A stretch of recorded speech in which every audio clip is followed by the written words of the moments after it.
दोलन तथा चैप्टर खत्म करने हैं। दोलन तथा कंपन, बहुत ही प्यारा लेसन आपके सामने शुरू कर रहे हैं। और सुशीलता जी ध्यान से समझिए, क्योंकि बेटा ये चैप्टर स्टार्टिंग है तरंग गति का और इसी से आगे के लेसन जो है अटैच्ड है। तो ध्यान दीजिए, सबसे पहले आज मैं आप लोगों को एक बड़ा वीआईपी शब्द से परिचित करा रहा हूं, आवर्त गति। सभी बच्चे ध्यान देंगे, पीरियाडिक मोशन।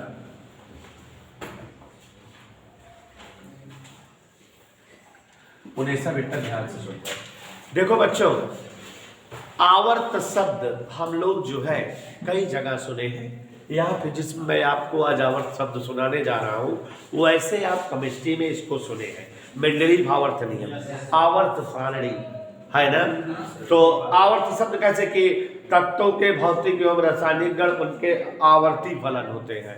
माने तत्वों को बढ़ते हुए परमाणु भारों के क्रम में रखा जाए तो समान गुणी तत्व फिर से आने लगते हैं।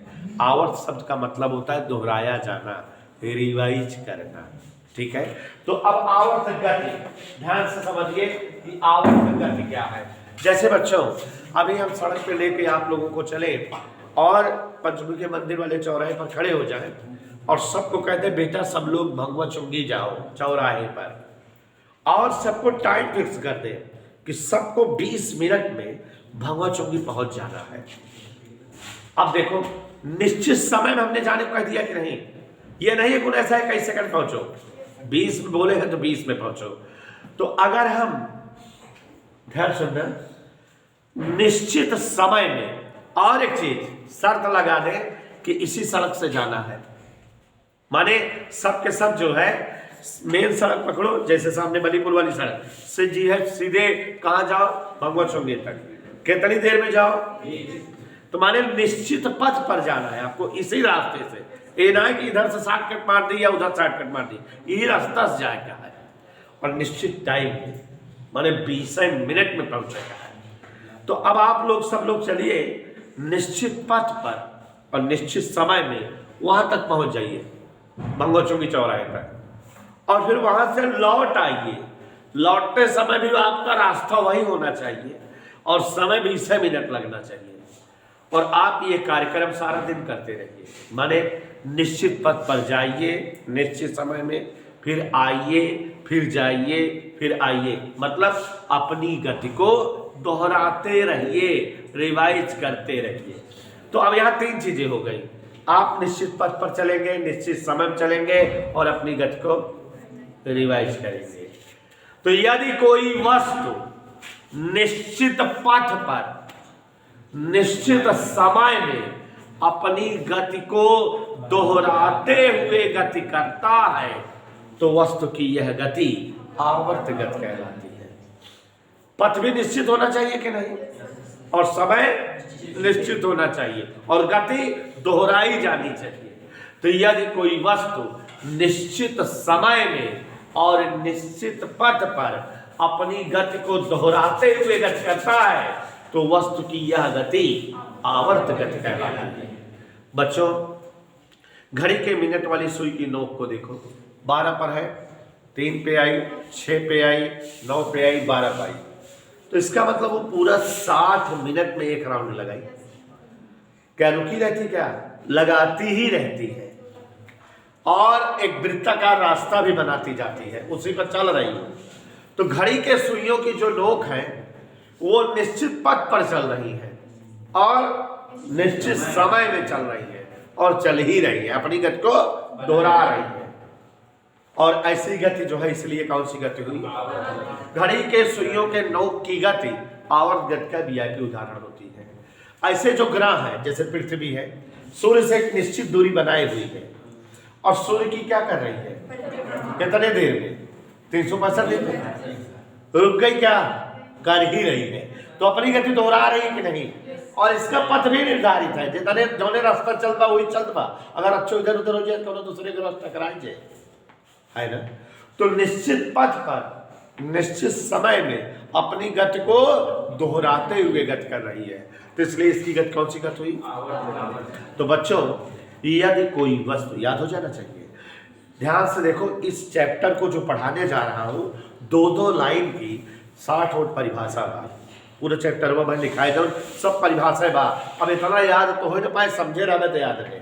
यदि कोई वस्तु निश्चित पथ पर निश्चित समय में अपनी गति को दोहराते हुए गति करती है तो वस्तु की यह गति आवर्त गति कहलाती है। जैसे घड़ी के सुइयों की नोक की गति, जैसे सभी ग्रहों की सूर्य के चारों ओर की गति, ऐसे ही सभी उपग्रहों की ग्रहों के चारों ओर की गति आवर्त गति का उदाहरण है।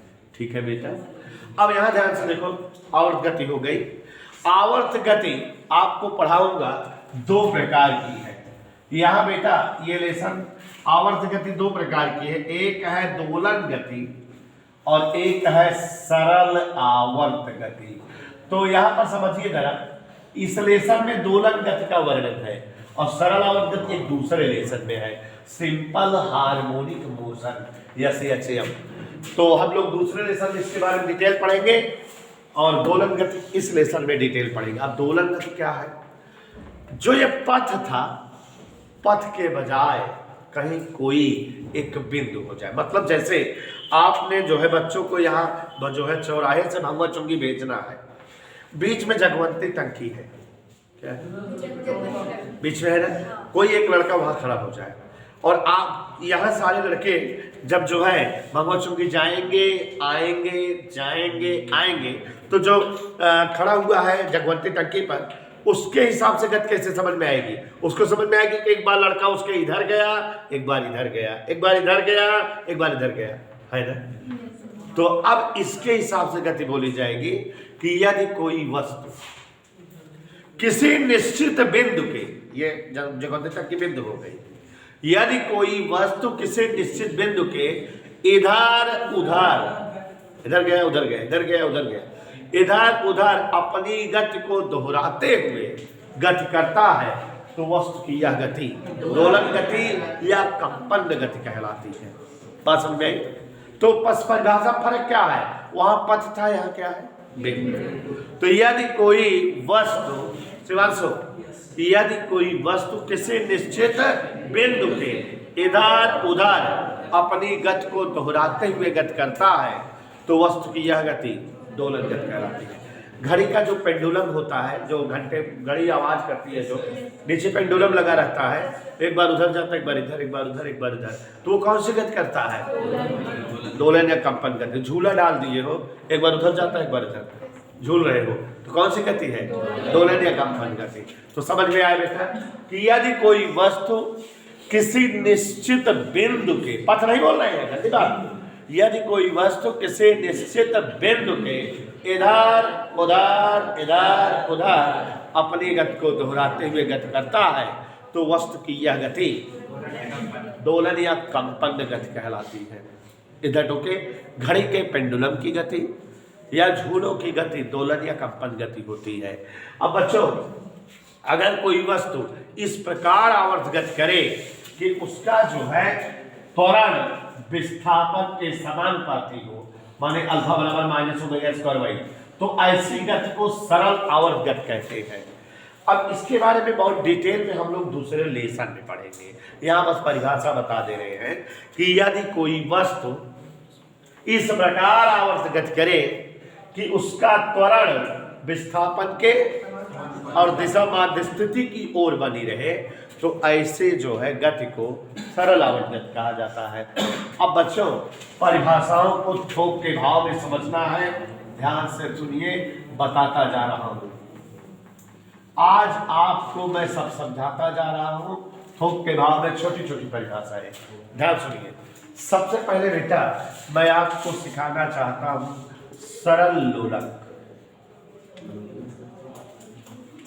Simple pendulum.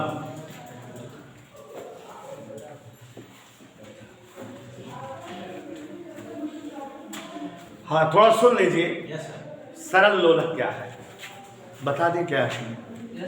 ध्यान सुनो, इसमें जो है कम से कम 10 परिभाषा बताऊंगा। अगर बेटा कोई डोरी ले ले, हम सुस्मी देखे, कहाँ देखी? देखिए डोरी लिए हम देखा तुमने? हाँ, तो तुम लिए। हाथ जुटी हो। इधर देखो, कोई एक डोरी ले लिया हमने, डोरी बोले या धागा, चाहे डोरी ले लो चाहे धागा, और उस धागे से एक जो है धातु का गोला बांध दो। धातु का गोला, अब स्कूल में जाओगे तो लैब में प्रैक्टिकल करने को मिलता है, पीतल का गोला रहता है। किसका? और उसमें एक हुक लगी रहती है जो उसको ऐंठते चले जाओ बंद हो जाती है, फिर ऐसे ऐसे ऐसे खुल जाती है। तो हुक से डोरा को बांध दिया जाता है। क्या क्या है? एक जो है क्या है, धागा या डोरी, उससे क्या बांध दिया मैंने? धातु का गोला। इसी को कहते हैं सरल लोलक। धागा सहित गोलक इज कॉल्ड लोलक। नहीं समझे? तो अब परिभाषा अपने हिसाब से बना लो। धागा सहित गोलक इज कॉल्ड लोलक। इट्स माय परिभाषा। माने यदि किसी धातु के गोले को डोरी या रस्सी से बांध दिया जाए तो यही समायोजन सरल लोलक कहलाता है। इधर क्लियर? जब जो है किसी धातु के गोलक को डोरी या रस्सी से बांध दिया जाए तो यही समायोजन क्या कहलाता है? सरल लोलक। जैसे जो है बेटा छत हो, छत से एक लटका दे डोरी, क्या लटका दिए? और इससे हम बांध दिए एक धातु का गोलक, यही क्या हो गया? सरल लोलक। मजा आई? और ये जो गोलक का केंद्र है, गोलक के केंद्र से पूरे धागे तक की जो लंबाई होती है, ये इसे हम प्रभावी लंबाई कहते हैं। उनेसा भी आपसे वादा किया था हमने, कम से कम 10 परिभाषा बताऊंगा, तो ध्यान से सुनो। इधर ध्यान दीजिए।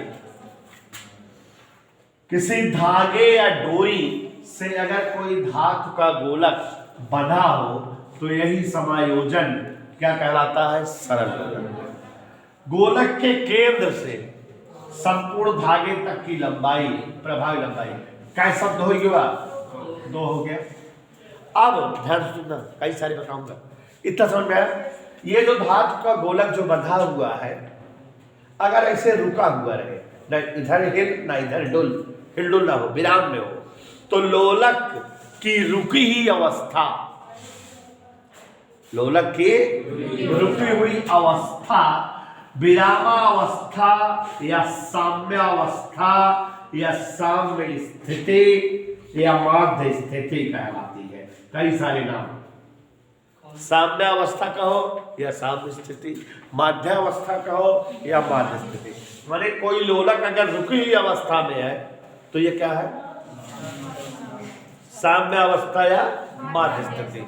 अब देखो, ये धागा है, गोलकुआ इसे बंधा, इसे लटका है, रुका है, क्या मतलब? साम्य स्थिति है, माध्य स्थिति। एक हाथ पकड़ी, अब माध्य स्थिति के कौनों कहते इसे लेके चलाई, चाहे इधर लेके चलाई और चाहे बहुमूल लेके चलाई।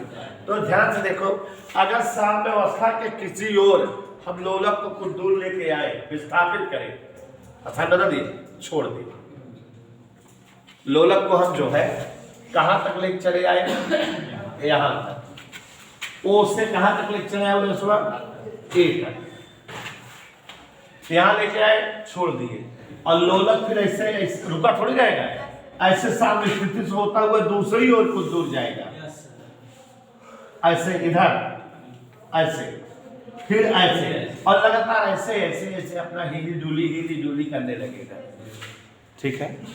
बट एक बार देखो ध्यान से, ये साम्य स्थिति है, साम्य स्थिति इधर इतनी दूर गया है और साम्य स्थिति इधर इतनी दूर, फिर जब दोबारा लौटेगा तो और कम दूर तक जाएगा, और दोबारा लौटेगा और कम, धीरे धीरे धीरे जो है रुक जाएगा।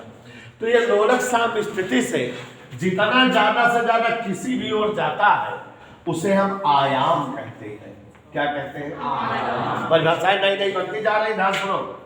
लोलक का साम्य स्थिति से किसी भी ओर, चाहे उधर और चाहे उधर, अधिकतम विस्थापन आयाम कहलाता है। लोलक का किसी भी ओर, साम्य स्थिति के किसी भी ओर अधिकतम विस्थापन आयाम कहलाता है। अगर इधर हम 5 से भी लेके आए ही तो क्या मतलब जो ना कितना आयाम आएगा 5। लोलक का साम्य स्थिति से किसी भी और अधिकतम विस्थापन आयाम कहलाता है। अच्छा एक चीज देखा, ये एगो देखा यार, ध्यान देखा, इकावा धागा हिया कावा कर दिया गोलक बांधे ना, ई बन का होगा बाद लोलक रुका है का कौन स्थिति आई, साम्य स्थिति से का कौनो कहती ऐसे खींचे तो अधिकतम विस्थापन का हो गया, ऐसे ऐसे दूसरे कहते जाए, फिर ऐसे ऐसे गति करे लागे ना। पक्का एक और बात देखा है मुझे साजिद नाडिया वाला, अगर हम लोलक साम्य स्थिति के यह तरफ लाई थी तो कहाँ जाता है, साम्य स्थिति की ओर ऐसा दावा था, और इधर लैया छोड़ी तब कब साम्य स्थिति की ओर, माने लोलक चाहे इधर ले जा विस्थापित करा चाहे इधर विस्थापित करा, बार बार कौनी कहती आवत है, माने जैसे एहमुर के बैठा है डांट देता फगे तो डर के मारे चलावत बाबू, तो किसी न किसी बल के कारण लोलक से तो किधर की ओर आने का प्रयास करता है, साम्य स्थिति की ओर, और लोलक जिस बल के कारण साम्य स्थिति की ओर आने का प्रयत्न करता है या प्रयास करता है उसे प्रत्यानयन बल कहते हैं, रिस्टोरिंग फोर्स। 1 2 3 4 5 लोलक जिस बल के कारण सदैव साम्य स्थिति की ओर आने का प्रयत्न करता है उस बल को हम कौन सा बल कहते हैं। बच्चों स्कूल में इसका प्रैक्टिकल कराया जाता है गुरुत्वीय त्वरण का मान ज्ञात करने के लिए। किसका मान ज्ञात करने के लिए? तो फिलहाल हम आपको कराएंगे प्रैक्टिकल, घबराओ नहीं, जैसे ही जाम हो जाएगा तो यहाँ प्रैक्टिकल कराने लगेंगे। ध्यान से देखो जरा इधर, 1 मिनट, ये आपके लिए गुड चांस है, कहीं किसी कोचिंग में फिजिक्स प्रैक्टिकल नहीं होता, आज तक कराएंगे। तो यहाँ ध्यान देना जरा, जस्ट लिसन, यहाँ पर देखिए ये लोलक की कौन सी अवस्था है, अभी आपसे पूछेंगे, ध्यान सुनना, साम्य अवस्था है। लोलक को पकड़े सुसंतवा, लोलक को हम कहां तक ले गए, किसी भी तबके तक छोड़ दिए। लोलक जो है साम्य स्थिति से होता हुआ कहां तक आया, दूसरी ओर कुछ दूर तक, बी तक आया, और पुनः लौट करके साम्य स्थिति तक ओ तक आया। फिर से देखो, लोलक को साम्य स्थिति के किसी ओर कुछ दूर तक छोड़े ले जाकर तो वो साम्य स्थिति से होता हुआ दूसरी ओर कुछ दूर जाए और पुनः साम्य स्थिति तक पहुंच जाए, इतने को एक दोलन कहते हैं। एक लड़का वही खड़ा रहता है, गिनता 1, कब, जैसे हम लोलक हैं, ठीक है, हम तक अकेले थे तो हम क्या कहते कुछ दूर तक आए, फिर उसके बाद दूसरी कहती कुछ दूर गए, और फिर जैसे पीछे पाओ तो एक चले चलेंगे, एक माने एक दोलन हो गया। तो एक दोलन परिभाषा क्या बनी, लोलक का साम्य स्थिति के किसी ओर अधिकतम विस्थापित किए जाने पर लोलक का दूसरी ओर साम्य स्थिति से कुछ दूर जाकर पुनः साम्य स्थिति तक आना एक दोलन कहलाता है। फिर से देखो, लोलक है साम्य स्थिति से किसी एक ओर कुछ दूर ले जाकर विस्थापित किए ओ से ए तक, फिर ये साम्य स्थिति से होता हुआ दूसरी ओर कुछ दूर जाए और पुनः साम्य स्थिति तक आ जाए, इतने क्या कहते हैं। हम कौन स्थिति में खड़े हैं, साम्य स्थिति, आई एम लोलक। तो ऐसे साम्य स्थिति से किसी ओर कुछ दूर तक आए और फिर जो है साम्य स्थिति के दूसरी ओर कुछ दूर गए और जैसे साम्य स्थिति तक पहुंचे, इतने को क्या कहते हैं। समझ में आया? एक लड़का घड़ी देख रहा था, एक दोलन मतलब एक दोलन करने में लगा समय दोलन काल कहलाता है या आवर्त काल कहलाता है। और अगर मान लो तुहार लोलकुआ तेज दोलन कर रहा है, घड़ी देखा 1 सेकंड में जय दोलन कैले जाए, उसका कहा जाता आवृत्ति। देखा था क्या परिभाषा पता चली जाता, अरे बोल भाई 1 2 3 4 5 6 7 8 बन गए ना, ध्यान से बोला जी ना। देखिए बच्चों यहाँ ध्यान से देखिए जरा, ये एक आपके सामने क्या दिख रहा है, गोलक। और तो बच्चों यहाँ ध्यान से देखिए, ये आपको स्कूल में प्रैक्टिकल करने को मिलेगा। अफसोस ज़्यादातर कॉलेजों में प्रैक्टिकल प्रतापगढ़ में होते नहीं। तो ये पीतल का धातु का गोला है, ये स्कूल में आपको मिलेगा। इसकी खासियत क्या होती है उन्हें सब बेटा, कि ये स्क्रू युक्त होता है। देखो यहाँ एक हुक लगी है और ये हुक जो है ऐसे घुमाते जाओ तो ये ऐसे निकल आती है, ये ऐसे, मतलब इसमें स्क्रू है, हम चाहें तो इस हुक को ऐसे इसमें जो है बंद कर लेते हैं, माने ऐसे ही ऐंठते चले जाओ तो हुक इसमें सेटअप हो जाता है, ये ऐसे, ठीक। तो ये धातु का गोलक है और ये हुक लगी है, और हुक से जो है क्या बंधा रहता है, रस्सी। तो ये इस तरह से धागा या रस्सी बंधा रहता है। आप सबके सामने देखो जरा, अगर हम ऐसे बांध दें तो अब आप समझो जरा सारी चीज़ें क्लियरली कि ये जो है छत है, जान लो जहाँ पर फिक्स कर दिए, जैसे लकड़ी की निकली रहती है छत में से लकड़ी की एक पट्टी, उसी पे ये बांध दी जाती है। तो अब ये क्या है, कोई जो है धागा है, और धागे से ये क्या बंधा है, धातु का गोला। तो यही समायोजन क्या हो गया, लोलक, धागा सहित गोलक इचगाड लोलक, ठीक है। तो ये जो है कोई धागा है और ये कोई धातु का गोला है। तो जब कोई धातु का गोला किसी धागे या डोरी से बंधा रहता है तो यही समायोजन लोलक कहलाता है। और अब यहाँ पर धातु के गोले के केंद्र से पूरे धागे तक की लंबाई प्रभावी लंबाई, और अगर धातु का गोला रुकी हुई अवस्था में रहे ऐसे, तो उसकी यह अवस्था कौन सी अवस्था कहलाती है, साम्य अवस्था के किसी भी ओर लोलक को ले जाके छोड़ो तो ये साम्य स्थिति से होता हुआ दूसरे ओर को दूर जाएगा, फिर यहाँ तक आ जाए तो एक दोलन। ऐसे तमाम सारी परिभाषाएं जो अभी हम समझाए थे बन जाता है कि नहीं। तो कल की क्लास में इसको और